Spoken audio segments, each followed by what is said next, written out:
বিদ্যালয়ের পক্ষ থেকে সম্মানিত ভারপ্রাপ্ত প্রধান শিক্ষক এবং সহকারী শিক্ষকবৃন্দ শহীদ মিনারে পুষ্পস্তবক অর্পণ করবেন। আমি প্রত্যেক ছাত্রছাত্রীদেরকে অনুরোধ করব জুতা খুলে শহীদ মিনারে ওঠার জন্য।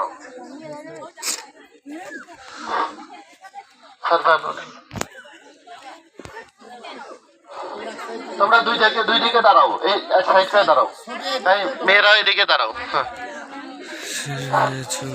তোমরা দাঁড়িয়ে থাকো।